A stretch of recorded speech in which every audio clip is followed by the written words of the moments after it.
We have Yunling Zhang, Regional Quality Director, Asia Pacific Cargill Investment, and for sure, one of the best experts in China, Chen Junqi, Fellow of Chinese Academy of Engineering and Senior Research Professor, China National Center for Food Safety Risk Assessment.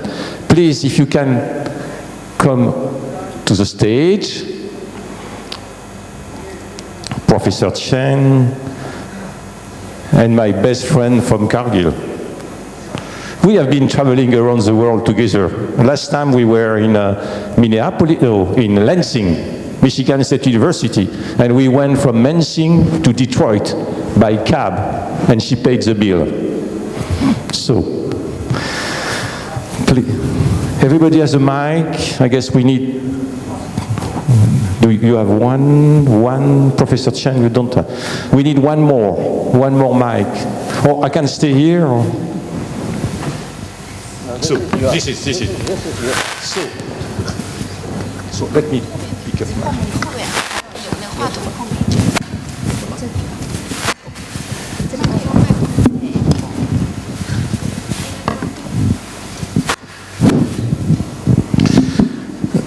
So today, consumer trust is at its worst. How can we, as a food safety stakeholder, together, academia, company representatives, scientists, how can we communicate to consumer in order to help them to better understand the benefits that food can provide? This morning, Professor Chen talked about GMO. If you want to 9 billion people in the coming years. I guess, how can we do it? Can we do it without GMO? I am sure about that. So let's see, what should be done in order to get, to increase consumer trust.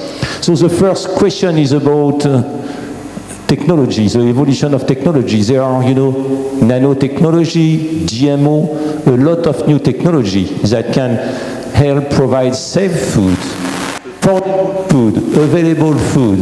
How can we communicate the right message to the consumer in order to gain their confidence? So what Cargill does, what is your viewpoint on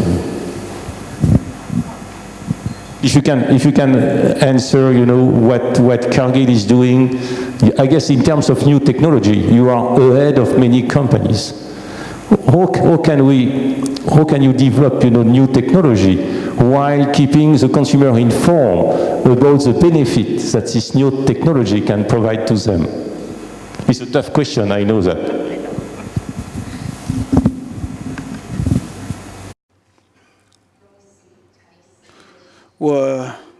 我讲中文、英文讲哪个更好呢？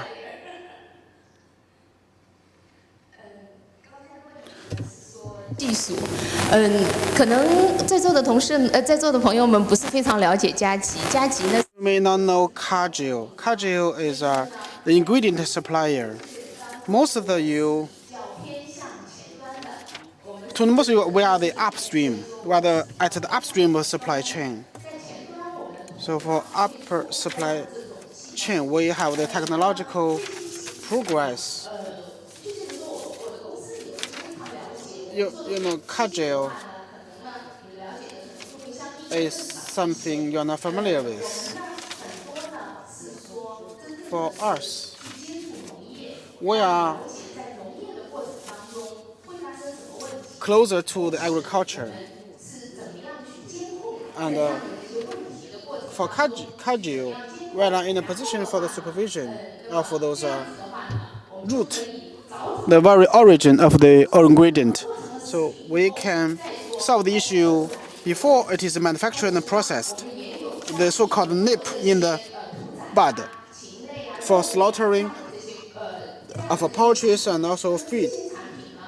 We can do a lot of technical improvement to quarantine and to inspection, and also how to do the storage. We have the one technology, that is we use a high pressure for the pasteurization of the beef. It's really were, were at the upper stream. The question is that the earlier you find the question, the better. So that's our consensus, I believe.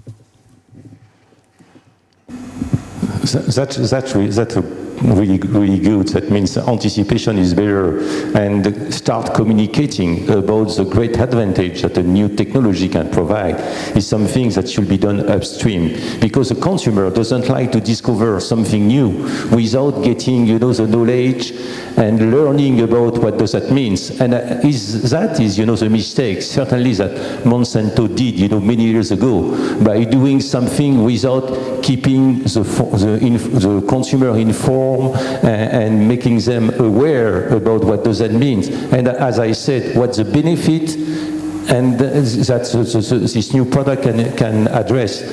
So I guess academia, university can play a great role. Sometimes, you release information, but the consumer cannot understand them. It's so, the science is too high, and for the people, as we said in the US, it's double Dutch. Means they don't understand what the message that you want to convey. How can we adapt as university the way you communicate to consumer in order to help them understand what you say? Sometimes, for me as well, who is a food safety professional, I should read it 4 times before getting the meaning which is behind. What universities like Shanghai Jiaotong University can do in order to make its communication more accessible for the consumer. 他们更好的了解食品安全这个话题呢？问题吧，因为就是说，其实我从事食品。I've been dedicated to the food safety for a couple of years, and I have a lot of experience and feeling and lessons. A lot of public, a lot of people. You may not, if you are not trained for that field, you may be a layman. However, according to academician Mr. Chen, he mentioned that a certain newspaper or coverage. The question is, what can we eat and what are the safe food for us? This is a similar question put forward by academic Mr. Chen Junshi this morning. When we go to the wet market or groceries, we don't know what kind of food to put to the basket so that I can feel relieved and safer for my kids and for my family, for the daily, the necessary nutrients demand. As I'm trained, I'm educated for food science. So for me, as a professional, I believe it's not something miserable. In China, in universities, we are doing a lot of research. It looks like it's just a paper-driven. You are asked to publicize certain papers, so that you can earn the respect from the international peers. However, some of the papers or theses are theory-based for food, maybe for food safety, biological issues. We are paying more attention to bacteria and the specific conditions. What are the physical and the chemical reaction, and what are the what kind of competition it can get to compete with a human being, etc., etc. A lot of those studies or papers, if you share those papers content to the common people on the street, they don't have interest in it at all because it's too theoretical and scientific. Well, for us, we have certain trials in Shanghai Jiaotong University. We have a Lu Boxun Food Safety Research Center. For this center, we did a lot of training on a regular basis. We have certain seminars or trainings to food manufacturers, and also we conducted certain consultancy services to the whole society. and hopefully, and we can get contact to media. And Mr. Chen, academician of a Chinese Academy of Engineering, they have a lot of report. And for example, for the hot topic, we can invite the media to and share our information with them, our communication. With this communication interaction, gradually, for the research people like us, from these channels, we can contribute more to the public with the communication and the awareness cultivation and the knowledge sharing, etc., etc. I believe this is something we can do from the academic perspective. Thank you. Thank you. I guess we are heading in the right direction. So now the question is to Professor Chen. That means risk assessment is really important, but risk communication is by far more important. That means how can we give the right information to the consumer that they can play a role in risk mitigation? That means a meat should be well prepared. In their fridge, they must sort out, product in order to avoid cross-contamination.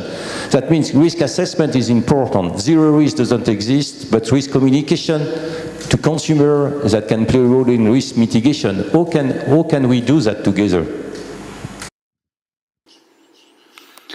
This issue actually is like an extension and a repeat of my presentation this morning. So first of all, what I want to say is that for scientists, when we observe an issue which is related to food safety, whether it is true or false, we have to analyze and evaluate based on the scientific truth and have a result or opinion. So it's like just mentioned, the risk evaluation. Based on the result of the risk evaluation, we have to come to an idea, an opinion, to see whether it poses high risk or low risk to the health of the consumers, or there will be no risk. So for the consumers, from the consumer's perspective, it's different from our point of view, because the information and the data the consumers get, one source is from their daily life, from their leisure talk, from their friends. So It's just the eavesdropping without any scientific logic or scientific grounding, and also certain news. For certain newspaper people, they just want to grab the eyeballs to increase their exposure. So they want to use some headlines to be eye-catching enough. And we have the internet, we have the microblog, etc., etc. Those information are far from being true. For consumers, their viewpoint is a perception, is only perception, not the scientific conclusion of the risk assessment come to eve. So for the scientists and for consumers, they are split on certain question. There's a lot of gap between the two. There's a gap between these two group of people. This gap is something we should fill with risk communication and risk assessment. So from a scientist's perspective, we should, through the media and other channels, maybe your presentation, your report, like this today, you should share the scientific information in an accurate way to share it with the media or with the consumers. This is the mission of a scientist. If all the scientists can achieve this goal with the government's support, I'm convinced that this gap between the consumers on the one hand and scientists on the other will be diminishing or at least narrowed. For instance, 2 years ago, the the China Central TV station, 2 channels. One is economic, half an hour economic news. Another is a focus. The 2 very influential news programs of our Chinese Central TV stations. They repeated the same group of so-called experts to discuss the same topic. That is the certain the additives, and based on those because of this misleading information and the personal view, they believe that the kind of the acid, the fat acid, is toxic. Actually, it's not. And the information to the medium is that the vegetable oil is very harmful. So to this end, really speaking, maybe in comparison, the animal oil is not that hazardous. So in Beijing, a chain store of bakeries, we call it Wei Duomei, make a declaration that all our bakeries are from the animal oil, not from the plant oil. We believe it's just a kind of a joke, just a joke. So when we eat meat, we have the oil. We know there's a certain calories here. There's kind of so we should not be misled by those kind of so-called experts.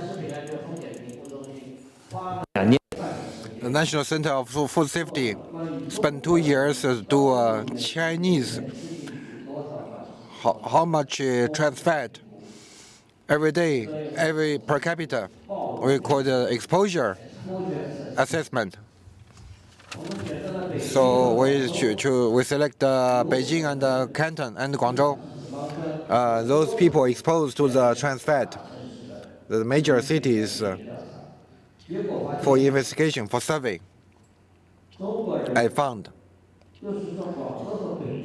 Beijing and Guangdong, every day the trans fat, the upper limit is from the intake from only 0.5% among the diet. The upper limit by WHO is 1%. So, in fact, the Chinese intake trans fat is not so much, not so terrible, but trans fat is not a good thing. I'm not saying it's okay to eat more, but however, we need to make it accurate, correctly. Based on that study, our Food Safety Assessment Center conducted a lot of positive publicity, not to whitewash the trans fat, and through the CCTV, Central Television Station, the assessment center, the media open day, and to review, to upload the report, whole text, to the website portal of the center. It involves whether it's going to offset the negative impact of the 2 CCTV programs, but it delivers a positive message, a reliable message, a scientific message. I raise an example. I want to say, as a scientist, we need to actively be committed into risk communication, but our current status quo update is not satisfactory. As I'm not a person afraid of the netizens' violence, but I'm 40 to 50 years old, and who still want to climb higher, and they are definitely going to offer negative comments, because we have really a lot of experts, real examples who was satisfied by the media coverage and is called by the media's violence and was pushed down from the ladder of the promotion. So the individual scientist cannot work. We need organization. We need a unity to form a collective group to issue the voice for the scientific risk communication. This is something we should.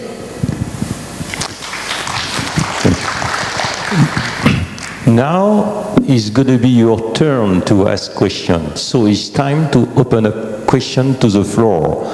Does anyone has any question to our panelists?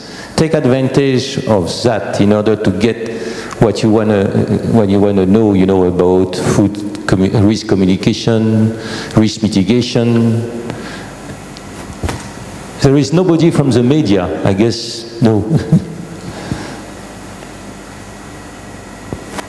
There is a question here.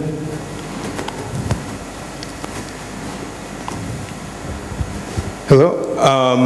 In America, we fear food and science, and it's something we're afraid of spreading to the rest of the world.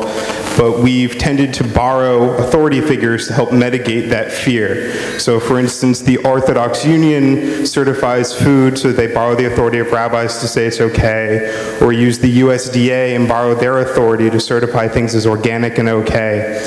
Is there a need for a non-commercial entity that certifies to kind of buy trust from one university and sell it to the public through food?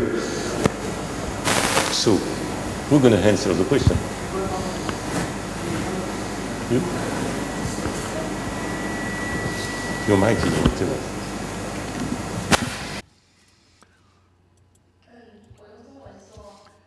一个企业，我们确实是在寻求各种 all sorts of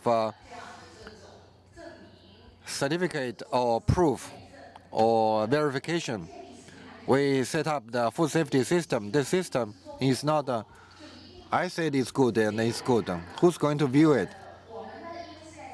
Because we are in the food supply chain front end, my customer is going to see it. My customer is like Danang and Nestle. They are going to review it. And the third-party certification. This third-party certification, for example, I set up a system. The system's operation, third-party company is going to review it. Meanwhile, in China, if you want to sell food products, you need a government license, government certificate, QS certificate needs to be obtained. And meanwhile, for your product, if the product want to sell to the religious group, religious group, you need a corresponding religious entity for kosher, halal certification. Just now, there's these, all these are been taken and been done. The enterprise we underwent a lot of numerous certification and inspection, but this is only targeting group. But we are not doing generally. We are not doing this very broad publicity. But the work is ongoing. I feel you raised this question. It's a third-party certification. I feel in China, right now in the current situation, certainly. 批准，刚才讲到的这样一个政府的批准，这个是 QS 等等，这是必须的。所以我想不再讨论这类关于第三方的认证的问题。我觉得在中国和一些发达国家的整个的环境并不太一样。所以这个呢还需要建立，还很不成熟，应该说，真正的第三方的认证，我说的是跟国际上的这样一个和。With international third-party qualified third-party entities, not independent from government, independent of company, this kind of practice in the current environment and condition is very immature. There is need, there is demand, but this qualified third-party entity certification has not been established. I feel the national administration for HACCP and HACCP certification, but this commission is almost like the National Administration of Quality Supervision. It's not third party. This morning, Eve Ray talked about the GFSI, Global Food Safety Initiation. This is not certification, but it meets the Chinese demand current stage. If the Chinese enterprise food companies can actively participate in the GFSI according to its rule of game and obtain this GFSI acknowledgement or recognition, I think comply with its rule of game. For example, benchmark reference standards. This complete set of things. If you use this set of thing for promotion publicity, you should have a lot of confidence, much confidence, because this is not a simple third party. He gave me certification. This is almost an industry rule of game. So I feel use this opportunity with this question. I talk about third-party certification. I feel GFSI, although it's not a third-party certification in the strict meaning, but its recognition is something I would like to recommend.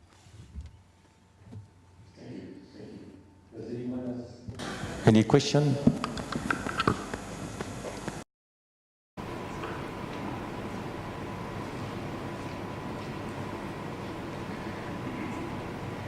So I have one question there.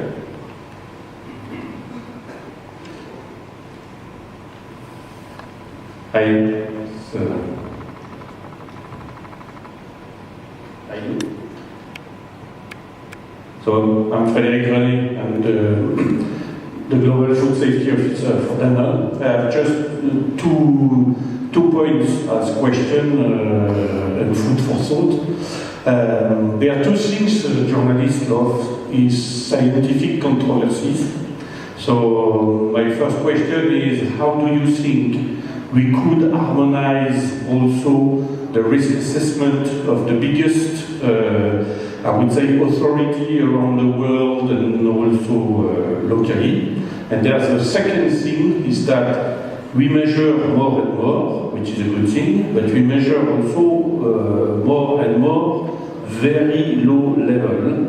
So we will face an issue on declaring everything, is that at one point we will find absolutely everything in everything, and it's extremely difficult to explain. So there's also another point on regulation, which is according to the threshold given by the risk assessment, is not to publish number, but being legal or under what has been set as the official level. And then to my first question, if this level could be the same evaluated by different authorities, it could even be better.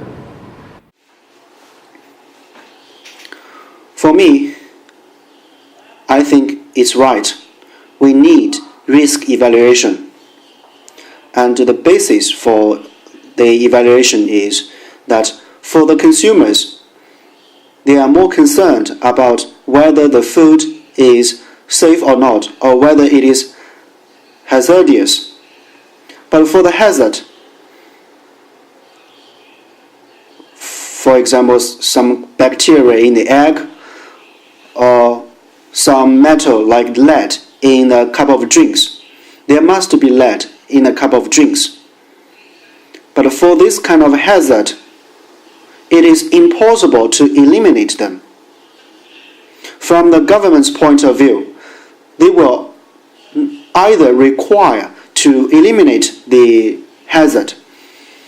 Because the goal, the purpose of governmental supervision and examination is not to eliminate the hazard, because hazards are everywhere, they are common.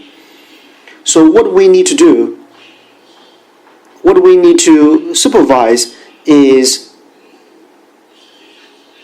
not to eliminate the hazard, but to minimize the risk.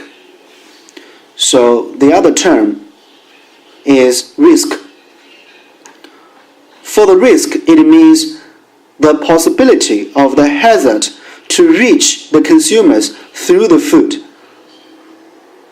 as well as the degree or the seriousness. Maybe I'm very professional, but I think it's very easy to understand. So what we need to manage is risk. What we need to do is to minimize the risk so that it is acceptable to our consumers. As you mentioned just now, we have many advanced means to discover or to find even a very tiny part of the hazard. So for us, if you send a cup of drinks to the lab to examine, for sure you will find some metal inside. But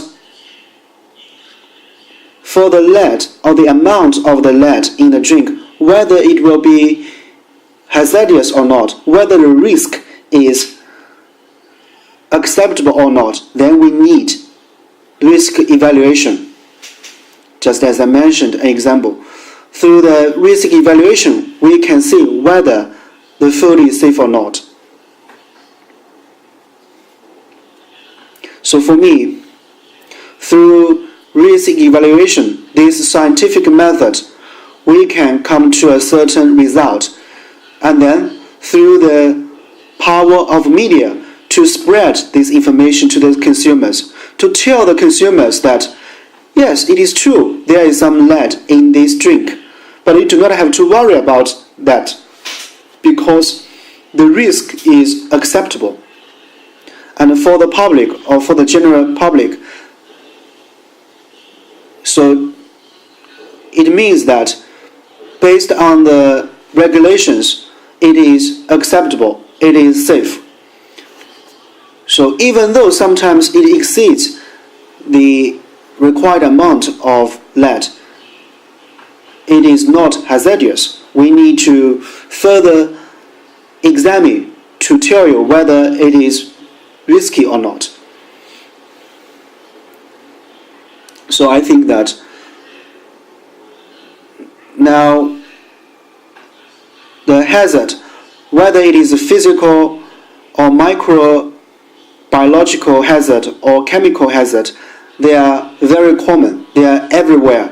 So we have to tell the consumers that it is impossible to eliminate all the hazards. But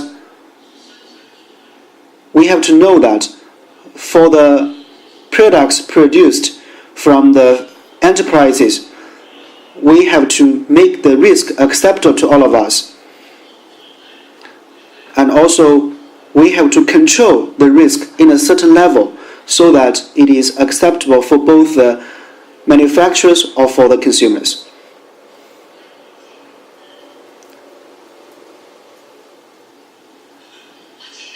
And I will add something more.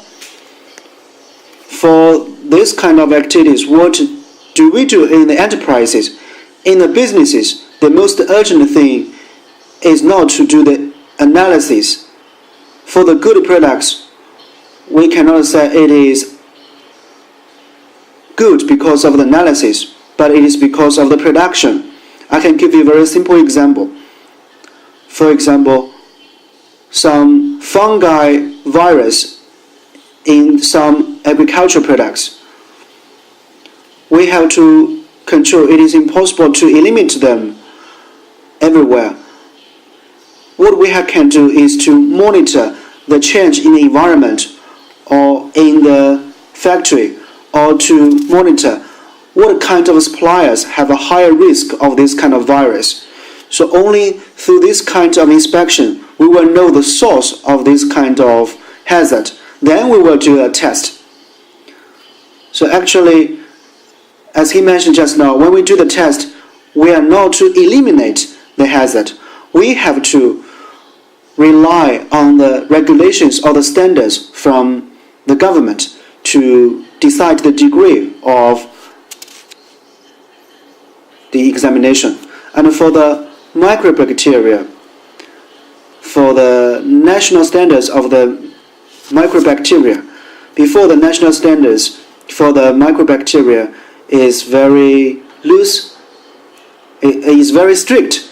The standard is 0.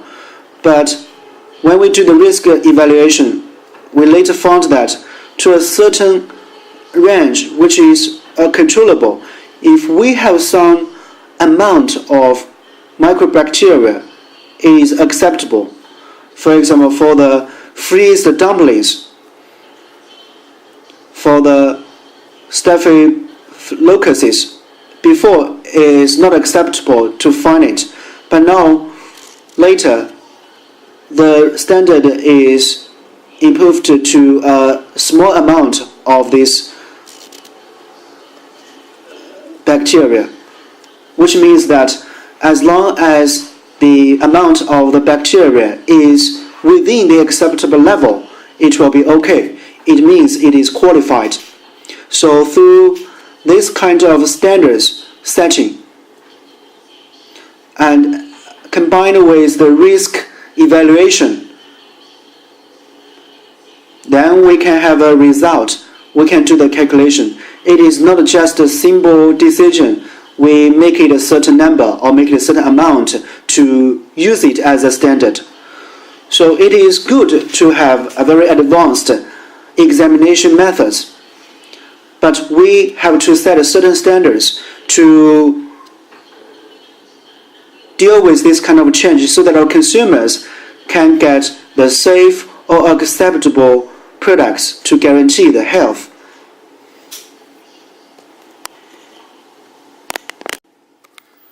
Now, 我们这边也有一个问题。Now, the government is setting new national standards or some risk evaluation system to minimize the risk. I think it is very helpful to recover the public confidence. And I also believe that many big multinational companies or other big companies will follow the standards. But there must be some small enterprises or some other enterprises which will not follow the standards, because there is a saying, wrongdoers will turn a good newsroom bad. So it will still affect the public confidence for the food safety in China. So how can we make the laws or regulations keep pace with this kind of standards so as to gradually really minimize the risk for food safety, so that we can really guarantee the public confidence for food safety? Although this question is a little bit beyond our discussion topic, but it is related to risk management. It is about governmental supervision or monitoring. What I want to say is still, as I mentioned in the morning, now in this phase of social development in China, we have small enterprises. We have even smaller entities like the farmers. So in the market economy, which is driven by the interest, combined with someone who have the techniques or the technologies to control this kind of small enterprises to violate the law. For example, they have a specific technological way to minimize the risk, but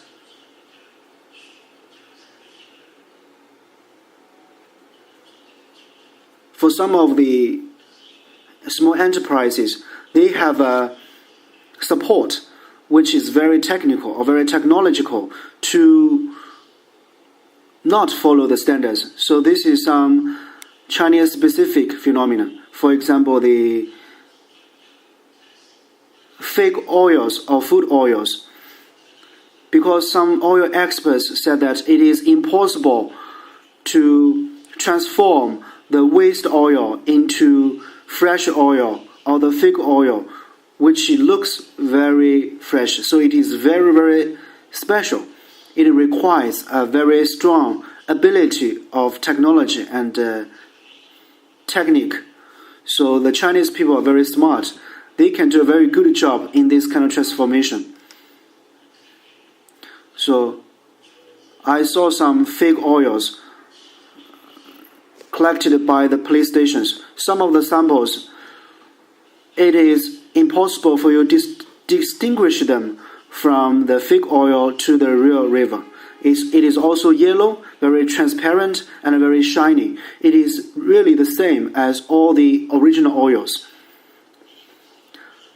And also, if you want to do the spectrum examination, and the result is even cleaner than the qualified oil. And also for the cooking oils, no matter what kind of method used to extract, no matter it is sesame or the beans, so they will have some hazard inside, but the hazard is very, very small. It is controlled in a very low level. But you cannot find this kind of hazard in the well-processed fake oils. So how can we deal with this kind of issue? How can we avoid this kind of problems in the market economy, which is driven by interest? We have many small-scale farmers or some small enterprises. Most of them are very small enterprises. Even the investment is as low as only $100,000. So I think to solve this kind of issue, we have to do it long term. It cannot be eliminated within only 3 or 5 years. It needs a time to develop. But for the so-called capital countries, when they begin to develop very fast at the beginning, they also have some problems. Of course, I'm not just to speak for the government. It is for sure that the government has a certain responsibility or accountability for the issue. But now the risk or the cost to violate the law is very low. Because we know now we are modifying some regulations or laws. It is foreseeable that there is one modification, which is to increase the power of punishment. Now different parties, different organizations are strengthening the punishment for those who violate the law. And especially we have a clear articles to punish those who produce fake products. And the Ministry of Health is also making a blacklist. This is also something only can be found in China, because we do not have any other country which will make a list of those chemicals which cannot be added to the food. This is only can be found in China. So now the Ministry of Health in China is now making this kind of list. So we are making this clear. So I believe that the government will strengthen the punishment measures against the behaviors against the law. We need a procedure in order to radically eliminate the issue. I think the good food or safe food is manufactured, is not examined out, but the government has the responsibility has the accountability to strengthen the force of regulation and punishment. But we cannot imagine that this issue can be solved within a very short time. So I'm not so optimistic to solve the problem by simply strengthening the force of punishment. For those very small enterprises, if you found the issue and if you make them bankrupt, it does not matter, because on the other day, they will emerge again as another small enterprise which will produce another type of food. So this is something very scorching for us. I'm not just to be pessimistic, but I have to tell you that the problem is very difficult. We have to realize the difficulty, so we have to strengthen the management. And from the government's point of view, they also need to strengthen the force of punishment. So I think that tomorrow will be better than today. Just a short advanced question.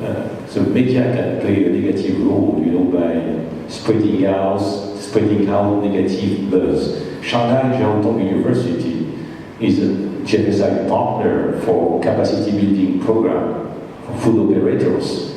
Can we set up a program in order to convey the right message to media in order to avoid them, communicating food risks the wrong way?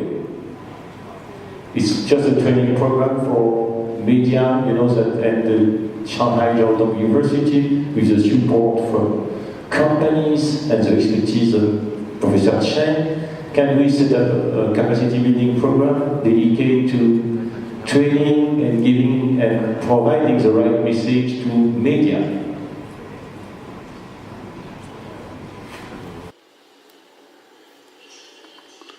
Actually, your suggestion is something we are planning to do. Now our school want to do a so-called the secondary major, which specializes in food quality and safety. Actually, this major is for all the students who are willing to participate or join this course. They can get credits from this course. And if we complete all the courses, they can get a certificate to prove that you have completed all the courses related to food quality and safety. And for this course, we will cooperate with the Shanghai FDA. And in this part, their staff will participate in the course, and also, and if for the other students who finished this course, if they try to apply for a job in their organization, they can get a support. So far we have already prepared to sign a strategic cooperation agreement. So we are confident to do this kind of training in the future. The training is for all the people who are willing to learn something about food safety and quality. Yes, thank you. Thank you. Thank you. I guess conference is drawing to a close. I would like to thank the panelists for your outstanding contribution. I am sure that you got a lot of information about risk assessment, risk management, risk communication. Please, a big round of applause to our panelists. Thank you for your expertise. Thank you for your support.